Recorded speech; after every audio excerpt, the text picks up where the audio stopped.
apologies.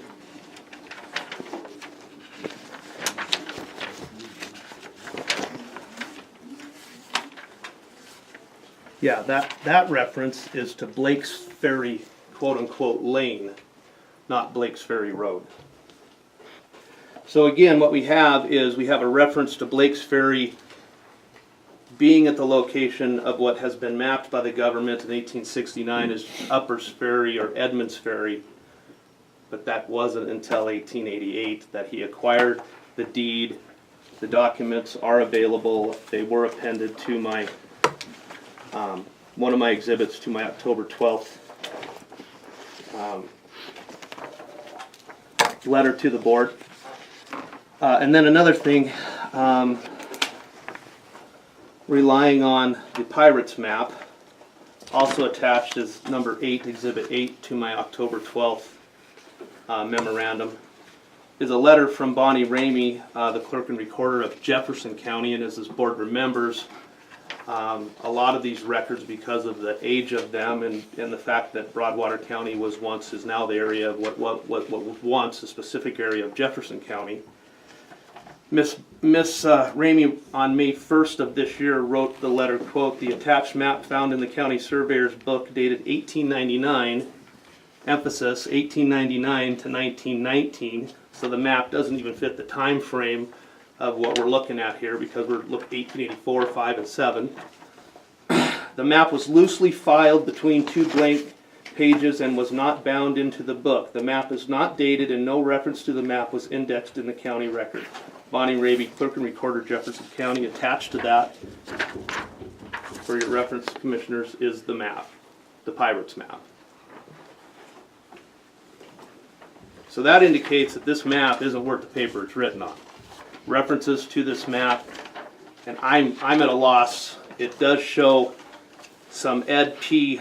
Durnan property in Section 8, but as Corey knows, the same deed where he acquires that land in Section 8 wasn't filed until after the Dianthony petition and the road was opened. And also in that deed, contained in that document, Ed P. Durnan acquired land in Section 5 as well, which Mr. Swanson has admitted from his report. So again, I asked the board to stand in defense of its prior decision. You guys made a good decision. You can take confidence in that decision. And with the documentation that I have presented today, in addition to what have previously been entered, I do not believe that anybody would have a snowball chance in hell challenging that decision. The documents speak for themselves. Again, 3 documents, 3 county roads, all orders of this board, 1884, 5, and 7. Thank you. All right, I'm almost done, I think. I think we're almost done. So I did address the timing. Can I back up real quick? Just Okay. one quick, because you might want to comment on this, Corey. Oh, probably. Okay. Can I approach you, Mike? And this is Exhibit G to my letter to the board on October 12th. I want you to, these are the maps that he's speaking of. Could you fill this? Yeah, Is that the county seal? I don't know. Well, if you read on the back here, it was signed by Doug Ellis as being an official document, and you can Okay. see that you fill that raised seal on there? Yeah. You do? Okay. What's the date on that? That seal? The date on this seal is, I'll let you look at it, Corey. 8th of May 18, and the seal is raised. Okay. So I don't know, the documents that he relies on, as this board knows, and he's already stated 10 times at this board over the last 10 months, it don't matter what the Forest Service thinks, it don't matter what the BLM thinks, the fact is, these are county roads. So he has a bunch of documents he relies on, excuse me, newspaper articles from 100 years ago. Well, that's like believing everything on the internet's true. He states that his maps from the Forest Service show something completely different. But again, these maps from the county records with the seal, which were certified by the county clerk and recorder in May, there's your road, gentlemen. Beginning here, coming across 22, 23, up into 14, across the east corner of 13 into 12 and coming in to section 6 there. That is an official county record. The document states Broadwater County roads prepared from the minutes of the commissioners' meetings filed July 1st or June 1st, 1923. Alice Kruschner? Who was that, Ann? Who was that working reporter? Kruschner? Crittenden. Again, June 1, 1923. So again, that document, of all the documents, I believe, because it is official, it is a map, it is stamped, it is recorded, is probably the most important document here, other than trying to, I guess, overcome Mr. Swanson's argument that we're missing a road or a petition, which we are not, as the board now knows. And I believe with that I can. Corey. And Well, so the most important document, we can't find that document now. I went back to look at it, the original, and it's not in the box. So that's one question I have. maybe the So- Forest Service has it. No, they didn't. They were there in winter, spring of 2016, 2017. The copies of those documents they gave me were from spring of 2017. May of 2018 appears to be the last time someone's had that. Well, there's no disputing that this is Well, a seal. I would like to look at the original. Because This is a certified copy of the I'd original. like to see the original. Where did you put this after you were done with it? Back in the the drawer original, where I it was mean. found in. Okay, can you show me afterwards? Because I went into that drawer. It It's should not be there. in, it says it's filed in 62, folder 62A. Yeah. It ain't there. Yeah, I can show it to you, but as you know as an attorney, Corey, this is what's required in a court of law. I know this is no court of law, Well, what's required is but it's a that this is- certified copy of the original. What's required is that this is a true and accurate reproduction of the original, and the other copy that I have doesn't have this writing, doesn't have that writing, And it doesn't doesn't- have that road drawn, it doesn't have that road drawn, and right And here what it I'm has a seeing, it circle doesn't- that says no It road. doesn't have a bunch of roads, but, well, anyway, I'm So- done arguing with you. So what I would tell you is that in this document, until we can see the original, I can't explain why it looks different than other copies made of the same document. I'd be interested to look at your copies of that, of those cards to see. Well, I'm interested because I'll address that. He has copies of these so-called cards that he says are the same cards from the record, but his copies don't bear a certification and a stamp. So they're Forest Service records, sir. And regardless of that, let's take away these maps. What do we have here? We have 3 petitions and 3 county roads. There's no denying that. So we can take out the maps. Because I wouldn't need that. And this county wouldn't need these maps to defend their May 21st decision. Me and Mr. Cox, this board knows that me and Mr. Cox, right, Cliff? We were supposed to meet this man and that woman to GPS this route. Are you going to deny that too? There was mention of that. Thank you. I don't know that I was included in the Alright. group, but there was mention of a GPS of that route. And as I recall, you and I, as neighbors, were supposed to get together and work with Mr. Swanson and Miss Brown to get the route GPS. And I don't know, this board had that meeting and didn't invite me or Mr. Cox, That's number one. because, No, number one, sir, just one more. And the excuse that I got as to why on that day the road wasn't GPS mapped and opened, quote unquote, opened county road, as expressed in the clarification email from Mrs. Obert, was that Miss Brown didn't have batteries in her GPS, for crying out loud. And now it's been May, June, July, August, September, October, another 5 months, and me and Mr. Cox are sitting here flapping in the breeze. Now, that's not fair to anybody here, and it definitely isn't fair to the people of Broadwater County. That road provides access to thousands of acres of public land and water, and there ain't no making that road go away. It's statutorily protected. It cannot be abandoned. Okay. Corey. well, I don't think Mr. Cox is flapping in the breeze. The reason that road, that we didn't all do a little get together, drive and map that road, is because you sued us. We were in litigation at that time. When we're in litigation over the disputed status of that road, we're not going to invite the opposing party along to do the road visit with us. That's part of your due diligence when you're doing a lawsuit, is you go check out the scene of the crime, as it were. So that's why you weren't invited along. And by the way, You lost at the district court level, then you appealed to the Supreme Court and you lost at the Supreme Court level. And you came Clear. back to district court and you Point of order. dismissed the lawsuit. No, this is a fact. This is what happened. And now Here's- you filed a second lawsuit because you learned that upon my full research, I'm telling these guys that this road doesn't exist. So I And think I- it is going away. And I heard this, Corey, I did hear this, and I want to clarify this to you, sir. So I have like a few more Okay, things to get through. I'm talking to So Commissioner Slipka here, sir. This man just states that I lost. I didn't lose anything. I withdrew that complaint in the district court. The record's very clear. And I dismissed my complaint because this man was supposed to write this defensible memo as referenced by Commissioner Obert in her email through an agreement, and we would get through this. Me and Mr. Cox would meet with him and Miss Brown and get this road GPS. Well, what happened? What happened? Nothing. Nothing for another, well, it's been, at that time, another 120 days comes out, and then he sends, it states right in her email, and the minutes, most defensible. He's supposed to be defending your decision, and he's treading on it.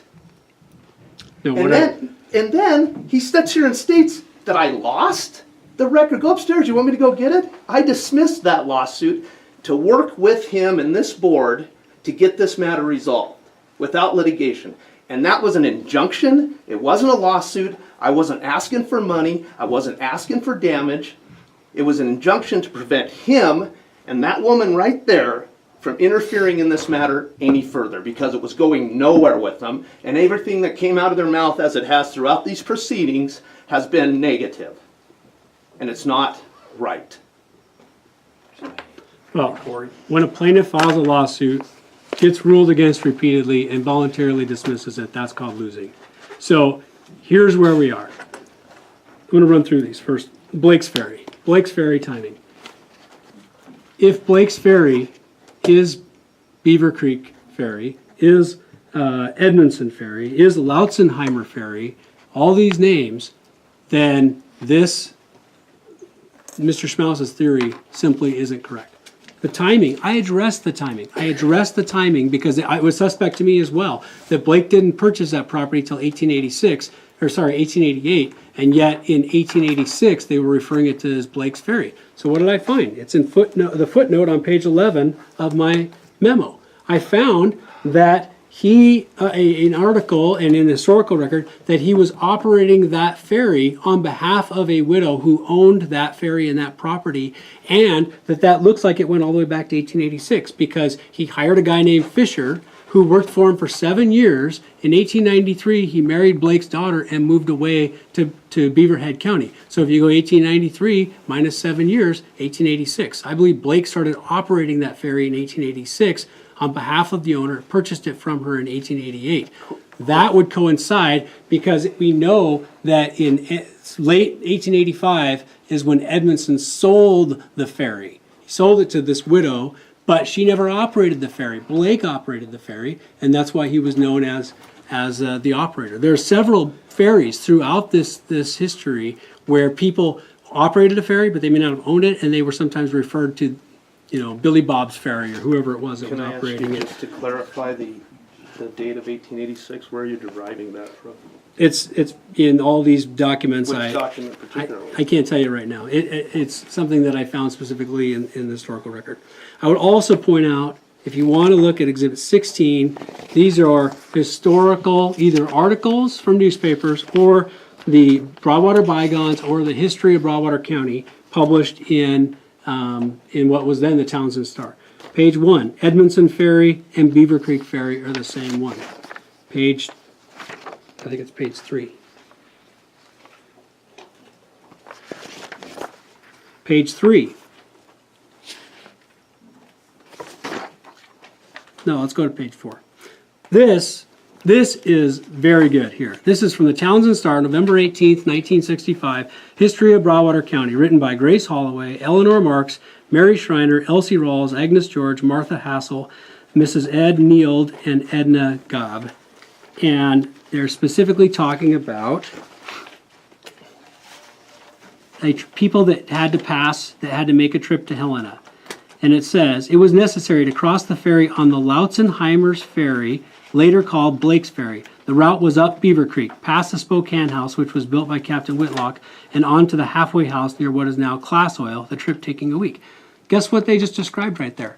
That trip that they described, crossed the ferry up Beaver Creek and then to Spokane House, that's the route that was petitioned in 1884, 1885, which is Verify that now story. Beaver Creek. It's Then published if you in a go- local newspaper, gentlemen. Then if you go to the next page, it goes great detail about the Blake's Ferry and where it was established. There's no doubt that this ferry was at the mouth of Beaver Creek. So if that's Blake's Ferry and it's at the mouth of Beaver Creek, Mr. Schmaus's theory doesn't work. It's not Middle Ferry, and it didn't establish Red Hill Road. It established Beaver Creek Road. The other thing I'll point out, he's right. Ed Gotta go back Durnan, to the date of the Ed- documents, though. Ed 1888 is Durnan- the date, Ed Durnan not before that date, after. acquired the property in section 8 a few months after the petition that references his residence. But it doesn't mean he didn't build a residence before then. If you go back and you look closely at the Ed Durnan, Patrick Moran history, go into Broadwater Bygones, they were pals. They worked together, they had property near each other in section 8, and then they also helped each other in Winston. So, and it's possible that Moran sponsored the Durnan family when they came out west. But they were linked together, so it's highly possible and likely that Durnan had a property there in section 8 before he acquired the land. I don't know what else to tell you. I mean, I'm telling you, I have gone through this with a fine-tooth comb. Every issue he's raised is an issue that I've looked at because it was a question that, if I'm right, how can this make sense? You dig to the second and third level, and guess what? You find out that it in fact does make sense. And I must emphasize yet another misstatement by Mr. Swanson, because he admits in his memorandum that he didn't have the documents. His own document does not contain the Edmonds Ferry petition. If you look at page, and I think we'll be done with this board after this. This horse is because almost dead, but we're gonna it's ride it a almost- little bit we beat longer. it down to one strap of leather at this point. If you look at page, the appendage page to Mr. Swanson's, page 15 of Mr. Swanson's report. The report dated, his memorandum dated September 21st, 2018. Reference to page 15, you will not find the petition for Edmonds Ferry listed in there because he didn't have it. And without that document, as I've already stated, he's drawn false conclusions. You will not find it that referenced there. Again, at page 15 of his appendix. But do you have it? Yeah, I have it right here. I already showed it to you. This one's got my exhibit B that's previously been exhibited to the board. The document you gave to the board and didn't give to me, is this the one? I gave it to the board. You're their legal counsel, aren't you? You didn't give it to me. So that would be the petition, and then there's the official adoption, and the dealer's report follows. No, it didn't adopt. It said it be allowed. That's what they do. They accept the petition. They look at it, they see if it's in order, they allow it. Listen, yeah, I've looked at this specific issue, but look at what this language says. That's the Edmondson's petition, Ferry on the Corey. Missouri Corey, River, that's the near the petition, mouth. not the order. No, I know. But they're asking for a road from Edmondson Ferry on the mouth of the Missouri River, near the mouth of Beaver Creek, to, I don't know what that To a says. point. On the Helena Rayersburg Road, Near the Spokane at or House. near the Spokane House. But this is the adoption. The No. prayer of the petitioners is for a road is granted. Where's the viewer's report? There isn't one. There is no viewer's report, I will admit to that, but that's where they appointed the viewers on the same day. It's all recorded in Exhibit B. Everything is there, it is not referenced by him in his memorandum, so therefore, That's exactly how it works. They accept the petition, they appoint the viewers. They need the stated in viewers your memorandum report, that if they have at least 2 of the 3, we're good. but you don't do it out of order. You don't adopt the county road and then appoint the viewers. You accept the petition, you appoint the viewers come back, give you a report, you say yes or no, and you declare it a county road. I'm not making this up, this is how it works. No, that's what you say how it works, but excuse me, sir, it's right there by date. Again, Exhibit B, the chairman. The petition is the first page, that's dated,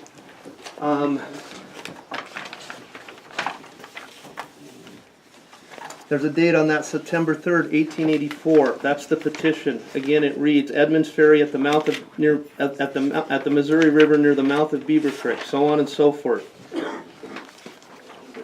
On the same day, page 158, book C, Boulder, Montana, September 3rd, 1884, that the prayer of the petitioners for a road leading from Edmonds Ferry be allowed. And then the appointment on the third page of the viewers.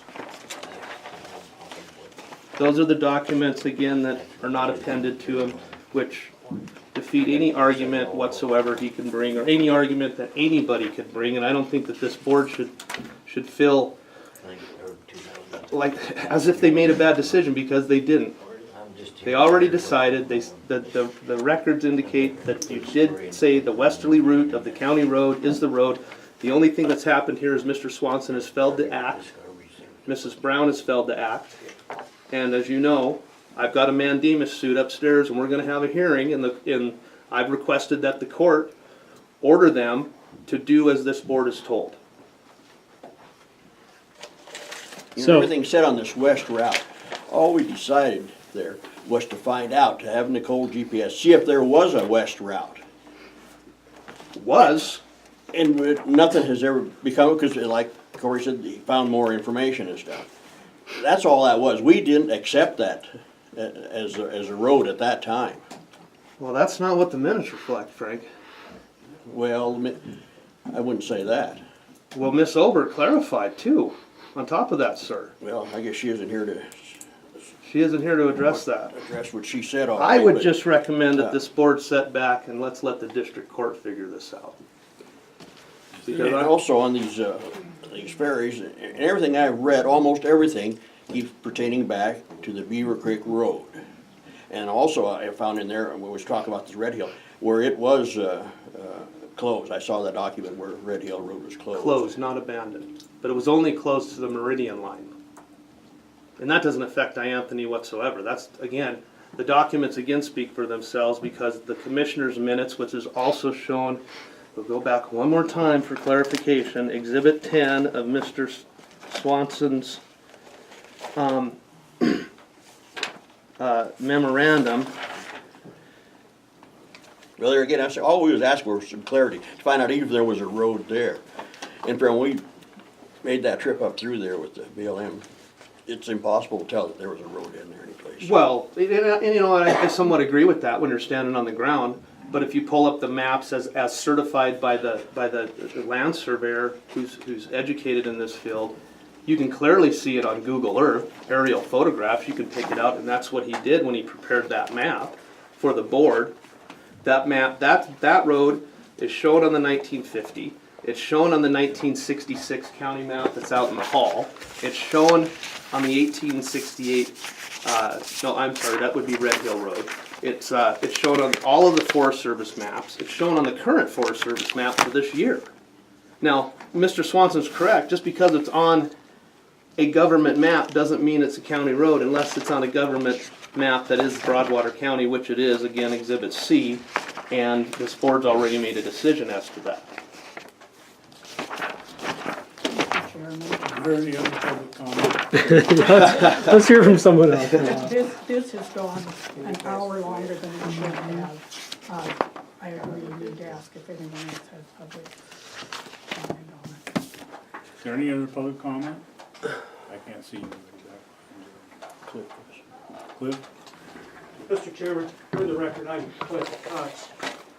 I'm the affected private landowner. I knew Mr. James McMaster, we commonly refer to him as Bud, very well while he was alive. He was the one that really pushed it, petitioned the closure of all county roads in that area. And I say all. He knew that area better than anybody I know today or back then. He was the one that pushed for the petition for the closure of the Red Hill Road, which went through us, and the Leffler Road that went between McMaster's and our property. And those are the two petitions that I know about. Maybe there are some others. But if there was a county road that went through that area, he would have known about it. And he would have petitioned that it be closed. I don't believe there was one through there. Thank you. Anything else? Yeah, point of order. The minutes, all right, I'm sorry, the agenda for this meeting doesn't state that there's to be a decision made, so therefore I think that the board should not make a decision. Sit back again.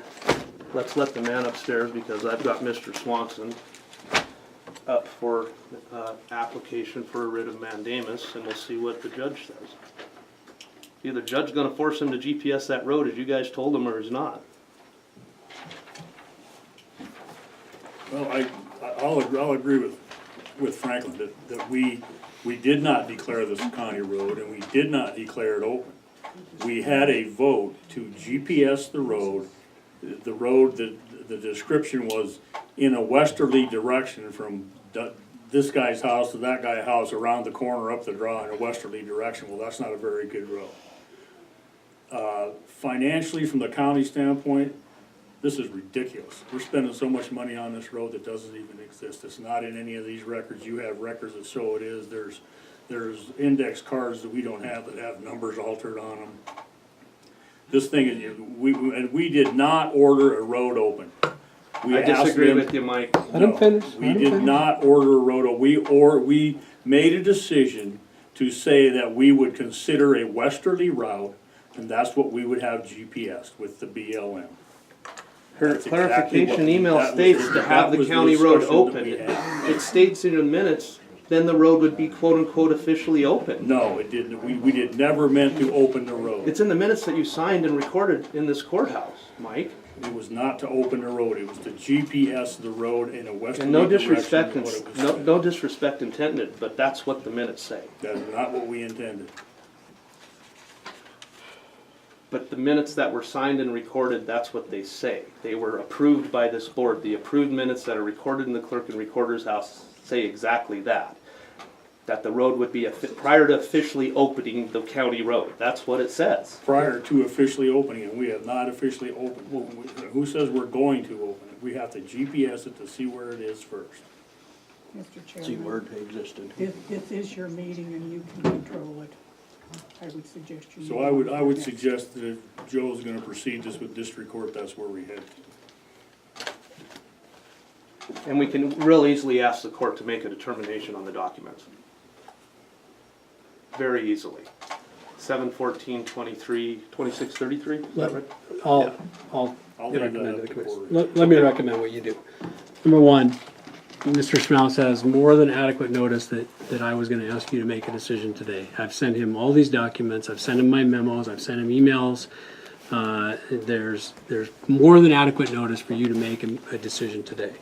And I would urge you to make that decision based on my recommendations. Secondly, you're exactly right. The minutes speak for themselves, and at no point did this commission adopt a county road and declare a county road. And had you done that, I would have ensured that it was done with an actual written resolution rather than a very loosey-goosey, off-the-cuff discussion with someone that likes to interrupt people all the time.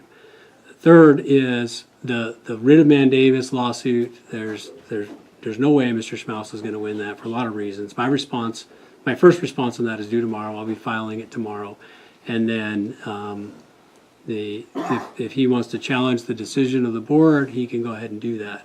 But you're fully empowered today. Make a decision that based on my recommendation, and we can drive forward. And I'm pretty confident. I've done enough work on this. There's enough record established here that I think we're going to be just fine in court. So is there a motion to make that decision? I also make it.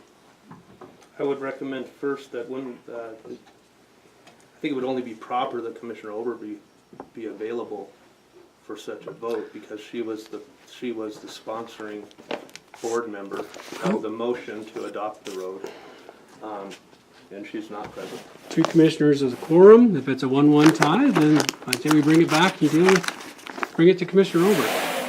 So what's your motion, Franklin? I recommend you decide that the road petitioned by Mr. Schmaus that we've identified as Danny Authy North, from approximately Section 6 of Township 9 North, Range 1 East by a various route through Township 9 North, Range 1 West to connect with Red Hill Road and/or the highway. From the 1887 Daniati petition, I would recommend that you determine that that is not, the county road does not exist in the location sought by Mr. Schmaus. Man, I really butchered that. So some better worded version of that is what I recommend you do.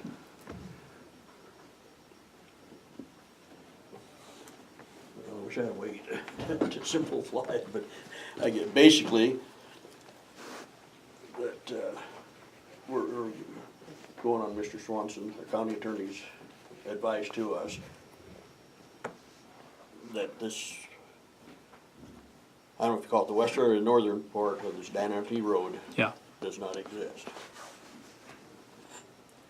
I'll second the motion. All in favor? Aye. Aye. Opposed, same. Motion carries.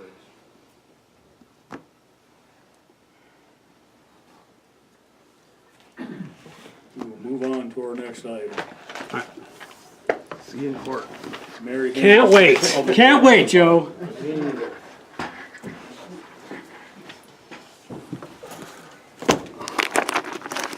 There's one more packet if anybody wants it.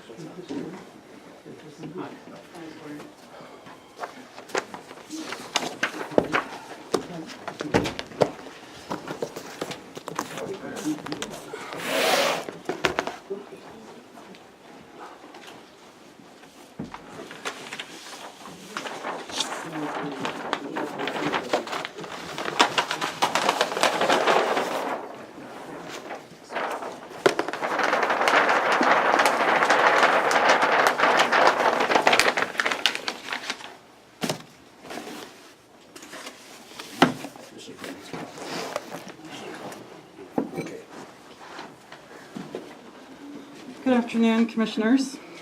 Thanks for letting me speak today. I will try to keep it short for the sake of time.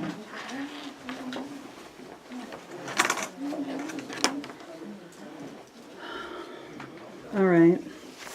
So, as you know, when I started with the county several months ago, one of my charges is the solid waste management activities in the county. Specifically the transfer station and the canister sites. And one thing that I'd been working on for a month or so prior to me starting this position is I was attending the Solid Waste Advisory Board meetings and noted that they were talking a lot about a deficit in solid waste, trying to figure out why the solid waste department had a deficit. Was running a deficit in their budget. And once I started, we really actually started looking at things a little deeper. And I talked to solid waste staff and the solid waste board and just made some observations about things that were happening in the county regarding the issue of the deficit and the reasons for the deficit that they've been facing. Now, this deficit has been going on for at least the last 2.5 years, I think. And as of the end of September, solid waste budget deficit was about $309,000 in the hole. Now, we'll have assessments coming in October and again in May. And based on the number of assessments that we have out there right now, and I do have an email into the Department of Revenue to give me the exact total, but it looks like we should get about $370,000 this next fiscal year, so for fiscal year 19. Now, one thing, I've spent a lot of time up at solid waste. I've spent a lot of time at the canister sites. I've watched them dump these cans from the various locations in the county. One thing that we determined is some of the reasons for the deficit, first and foremost, was overspending on some equipment and maintenance. There were a couple pieces of equipment that were purchased that put the budget over the edge. Also, there has been a failure to capture revenues that we should be capturing. We are seeing a lot of commercial waste, construction waste being dumped in these canisters, and that's not what they're for. The canisters were put in place for the disposition of household waste from the residents in the area, not for the construction and demolition waste. And we actually do charge for those contractors that do come up to the transfer station. We do charge for those wastes. But I believe over the course of the last several years, people realize that Broadwater County canister sites are open access. They're open 24/7, 365. In fact, I had a phone call, I had a voice message the other day from someone that saw a contractor dumping on Sunday evening. There, they dumped a lot of construction waste, I believe was at Winston.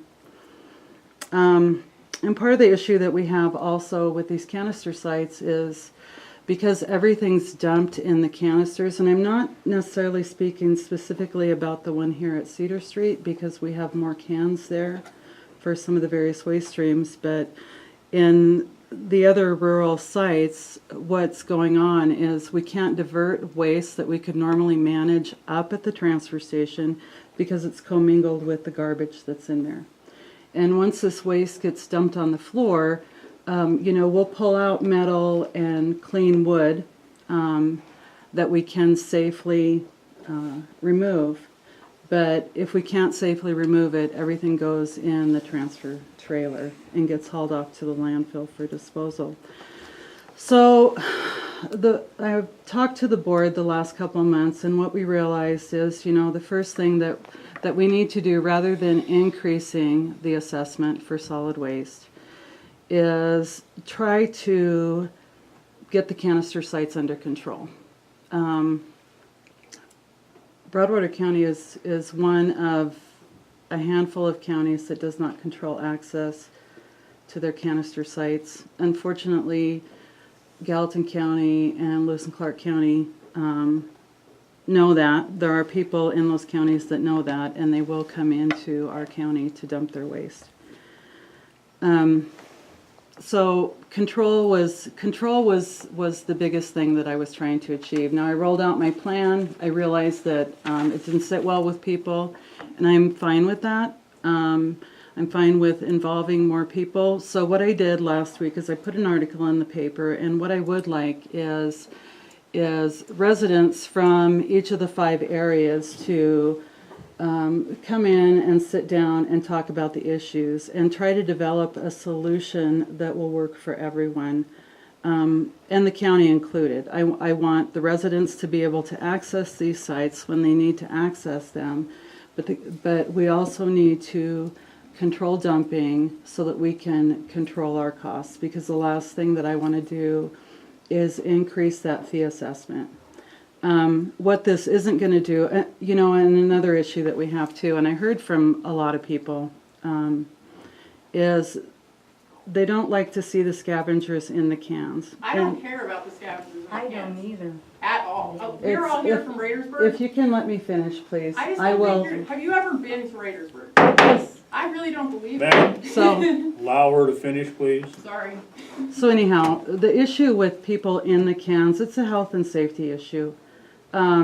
I don't mind that if there are usable things that people want to put out, that was never part of my plan. If people want to reuse things, if they want to leave stuff up top, that's totally fine with me.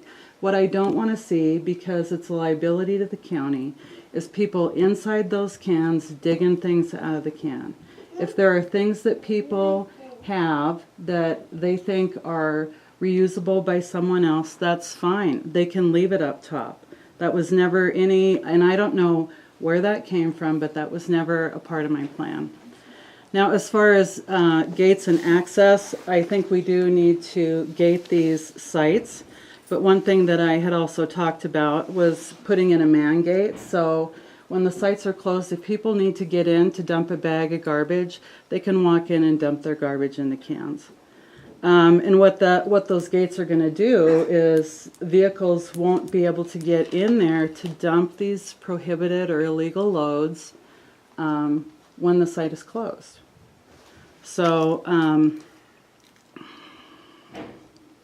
So what I wanted to do is just form some community focus groups to discuss the issues and just provide people with the information that they need so that we can get these costs under control. Because if we don't do anything, what will happen is the assessment will go up one year, and it'll go up the next year, and it'll go up the next year, because people know that dumping in Broadwater County is free, because we don't control who dumps what in these cans.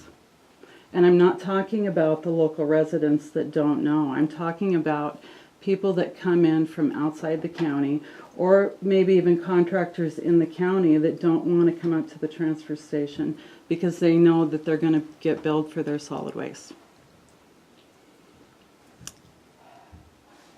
So that is what I'm looking at. I would like to find a solution. I know people are upset. I would like to resolve the issue. That's why I pulled back on my plan. But I want people to understand we need to do something. I have a question.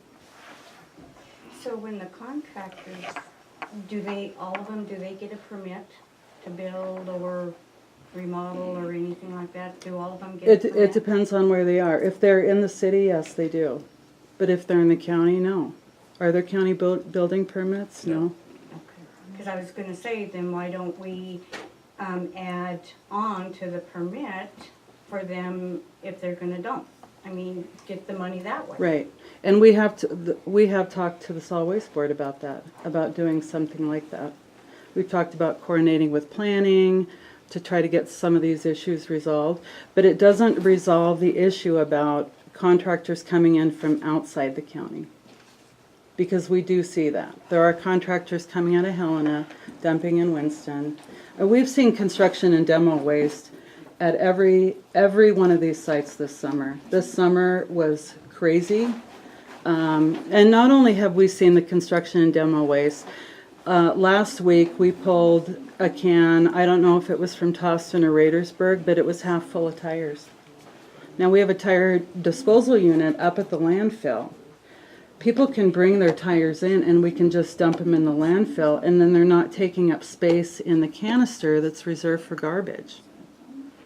So there are some things that we're asking people to come up to the transfer station with so that we can divert that out of the cans instead of having to try to pick through this material to properly dispose of it.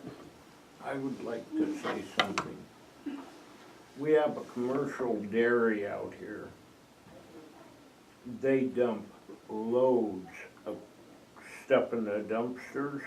If there's no room in them, they dump it on the ground. Okay. The tires get dumped out in our area. The contractors dump in our area. A guy that works for a diesel shop, because they have to take their garbage to Logan, and he lives in Toston and works for a diesel shop, brings that diesel shop from Gallatin County here because he lives in Toston. So there is a lot of things going on at these dumpsters that people don't realize. But me, as a person, I get around Radersburg all the time, and I talk with people, and I see things. A ranch is a commercial business. They bring loads of twine and dump it in. If you're talking commercial businesses, and this is supposed to be for household garbage, Right. then the rancher, the contractor, the diesel shop, all of them need to go to the landfill with their things. Not in the dumpsters for household garbage. And if they're going to control this and do it right to where it's fair to the people, they need to man the dump sites and let the people dump on the day they need to dump. Everybody can't just go dump on Tuesday because people work. Right, and I understand that. Believe me, I understand that. And that's why I said, I'm sorry, that's why I believe these sites need to be manned. But Broadwater County, what I was trying to figure out with my initial plan is what could we afford to do given the deficit that we have.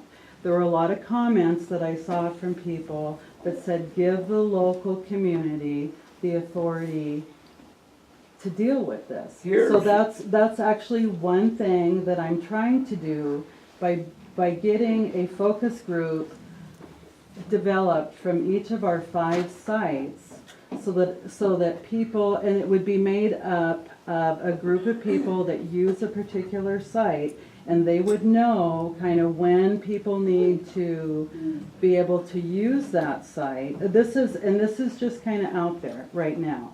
And I would give people a key if people would.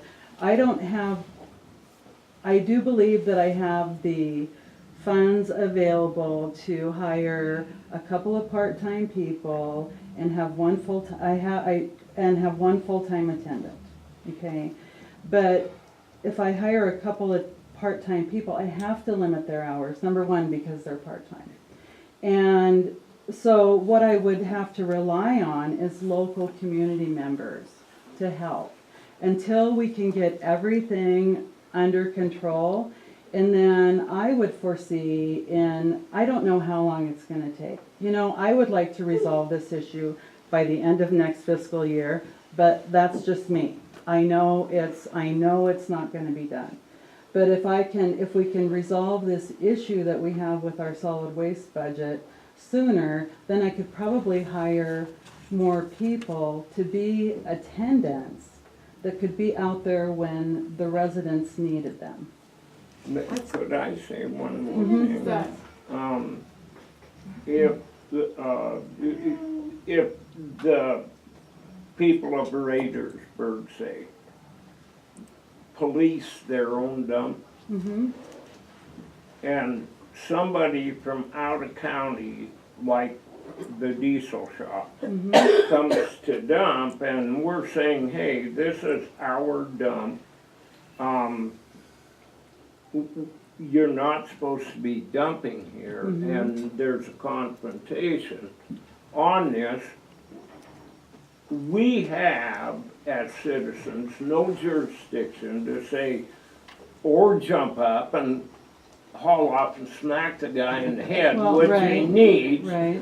So you've got to be able to rely on our sheriff to, we would have to put in something in place where if we get this guy's license number and this guy, I mean, you're gonna have to let him go ahead and dump or you're gonna get an assault charge on you. Right. Then you've gotta put it more on our county sheriff. Right. To say, this guy dumped, this is his license number, but the license plates don't have the county numbers on them anymore, or a lot of them don't, so you don't really know where this stuff's coming in from. Right. And so, I mean, there's a lot of things that go along with this that you can think about, but you got problems in different ways. And I The thing do is that have, the ranchers in Tossin already feel like and the landowners already feel like we already pay enough to the county, where we should be able to use the dump as is. but people need to understand that those canisters, the solid I waste. can absolutely guarantee you, they're not gonna start hauling baling twine to the freaking solid- landfill in time, that we just don't have time. But and that's fine. So what does that result in then? What does it result in when we have things like that go in there? What we The can't have, landowners and the ranchers of Tossin, I don't know exactly how much they're paying in the total of the tax base of Broad County, but it's gotta be a pretty big portion. You've got all those no, big outfits out there. it's not a tax. The solid waste is an enterprise fund. If you are a I'm just homeowner, letting you know that they all feel like they already paid, because I know the Sanderson, Ellen would have come in today, they pull their cows out of the mountains every 15th. I told her that I would tell everybody, they already feel like they pay enough to be able to go throw their baling twine in the Dunkin' but Raidersburg. please understand, this is what people need to understand. They're gonna not Homeowners- pay the taxes to the county is what's gonna happen. We're all gonna not This pay is the not a taxes. tax, this is an assessment. Okay, well, we don't for want a anything going up. service. This is an assessment for a service. If you are a homeowner, Okay, you pay the assessment. It is not a tax. It everybody's has- paying the assessment. That is correct, but it is for household garbage. That's what the assessment is I for. absolutely can guarantee you the ranchers aren't gonna start hauling their baling twine to freaking the landfill in town. It's not gonna happen. So you gotta figure out some other way This to is handle that. exactly why I asked for community members to come in and help I can solve. absolutely guarantee you that and everybody help in solve Tossin a and Raidersburg, which if I problem. have to get a signature from everybody, nobody wants the dump policy to change, period. I understand Like that, but then what's gonna happen is the assessment is going to go up because someone has to pay.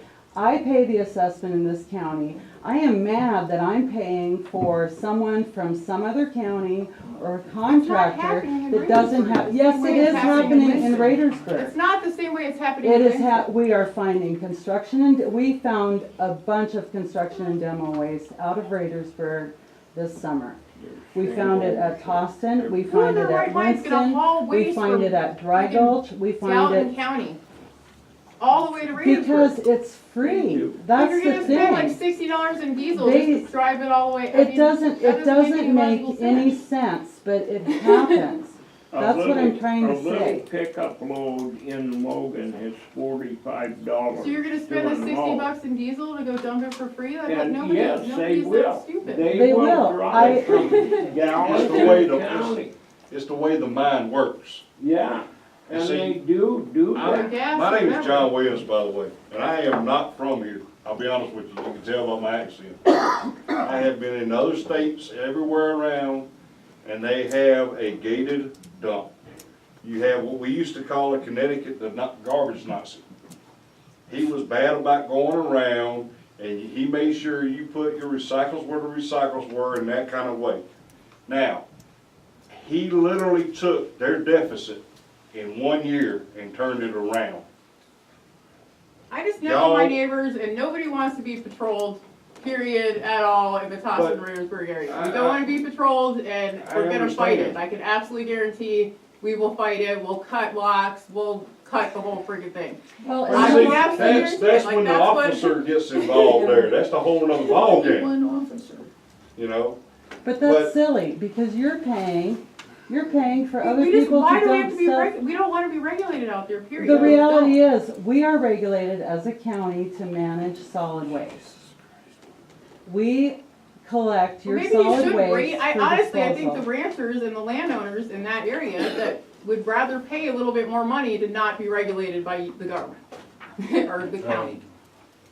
I would pay an extra whatever, $100 to not have to be here right now, But it- honestly. but it might I have be- the money, I'll pay an extra $100, like, I think that we could, like, that is, we probably should go more that direction. Well, I don't know and that start you can say, regulating. I don't think you can say that for everyone though, and I don't, but you're not addressing the issue. I don't really You're see not the issue. I addressing- think that the issue is you don't, I think there's gotta be another way to come up with the money. And why do we have a deficit? Yeah, why do we have a deficit? How did this all happen? Like, it's not clear to the community. This was something I inherited. Okay, so where did you inherit it? Who is the person that It's- worked before you? Because this all seems to be The- coming up it's- because of you. It's coming up because of me, because I was charged to deal with it. That's why they hired me. We have a deficit. We've been in a deficit situation for at least 2.5 years. It was the former solid waste supervisor that did this. It was overspending on equipment and maintenance and tipping fees. And why the tipping fees? Because we are sending more tonnage to the landfill because we can't divert it because people are dumping all kinds of things in the cans. What I would like to do is I would like to go ahead and control these sites, control access to these sites. I'm not saying people can't dump there. I'm not saying people cannot. They also don't like the I idea am of the not. mandate. Please let me because finish. The elderly and everybody Please, else walks just in. let me Nobody finish. in Costa Raidersburg wants Thank to be you. regulated. Please let me Let her finish. finish, please. I would appreciate that. What I would like to do eventually is, right now, we don't have the money to purchase some additional cans so that ranchers, thank you very much, could deposit some of their agricultural waste in there. What's happening is it's getting mixed with everything. There are things that we can take out of there and manage at the landfill instead of putting it in the transfer truck and sending it to the landfill in Helena. We do have a landfill up there, but it's not for household garbage.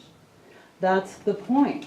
So if we can go ahead and control access and use of these sites, and we can get the deficit under control, we can buy additional cans, we can have, like we have here at Cedar Street, we can set up cans for ag waste, we can set it up for, old hay. There are things that we can do with some of these things that are being dumped rather than just sending everything to the landfill, because we're paying.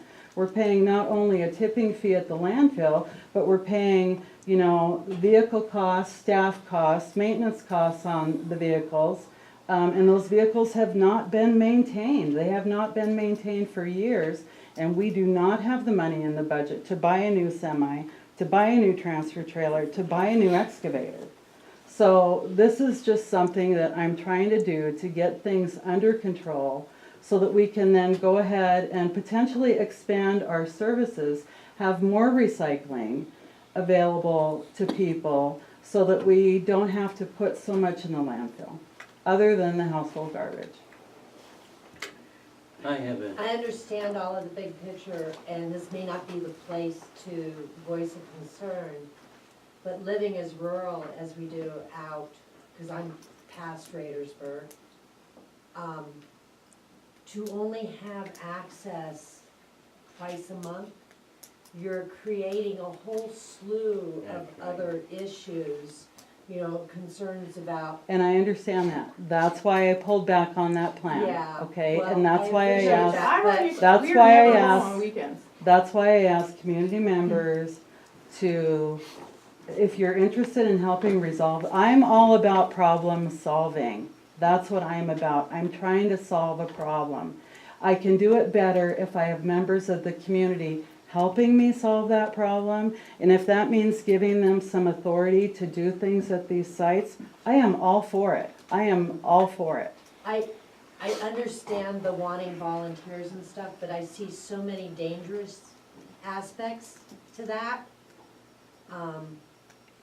And I think if you're going to have a problem-solving kind of committee, make sure that you have a sampling of lots of different people to participate in that. That's what I'm asking for, Yeah. actually. That is what I've asked for. We had a burn dump in Raidersburg for brush.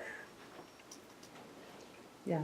Worked out good for about a year. Then the contractors started dumping shingles in there. They had to be burned. The fire department used that for training.